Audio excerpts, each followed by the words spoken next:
ঘর না ছাড়লে ঘর চলে না ভাই, কথাটা বাস্তব ভাই। একটা ফ্যামিলি চালাতে হলে নিজের সুখ শান্তিটা আগে বিসর্জন দিতে হয়, নিজের ঘরটা আগে ছাড়তে হয়। আরে উঠতে থাকা বয়সে হাজারো মায়ের সন্তান এই প্রবাসে পাড়ি জমায়, নিজের জন্য না রে ভাই, নিজের জন্য না। তার দেশে থাকা ফ্যামিলির মানুষগুলা ভালো থাকবে, বাবা মা ভালো খাবে, এটাই। কে বোঝে ভাই যে ছেলেটা 16 বছর বয়সে লাখ টাকা ঋণের বোঝা মাথায় নিয়ে এই প্রবাসে পইরা আছে, দিন শেষে সেই ছেলেটাই আবার অবহেলিত হয় সেই আপন মানুষদের কাছে, যাদের জন্য ঘর বাড়ি ছাইরা টাকা পয়সা দিয়া এত কষ্ট কইরা এই প্রবাসের মাটিতে জীবন যুদ্ধে পড়ে থাকে।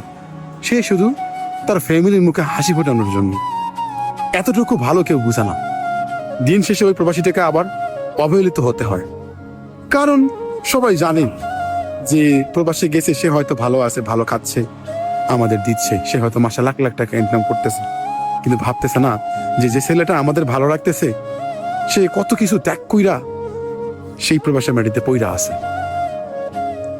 না পায় বাবা মার ভালোবাসা, না পায় গ্রামবাসীর ভালোবাসা, না পাচ্ছে মায়ের হাতের খাবার ঠিক মতো, না নেয় কেউ যত্ন এই প্রবাসের মাটিতে।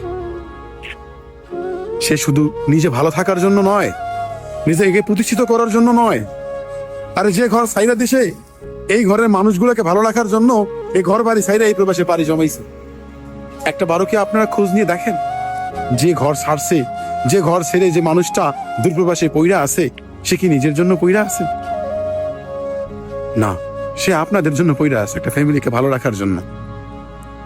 আসলে ভাই, পুরুষ মানুষের সম্মান এ সমাজে নাই। পুরুষ মানুষ হাজারো পরিশ্রম করে যায় তার ফ্যামিলির জন্য, হাজারো কিছু দিয়ে যায় তার প্রিয় মানুষকে ভালো রাখার জন্য। দিন শেষে সেই মানুষগুলাই আবার অপরাধী হয়ে যায়, না পায় সেই মানুষগুলার ভালোবাসা, না পায় সেই মানুষগুলার আদর স্নেহ, না পায় বিপদের সময় সেই মানুষগুলা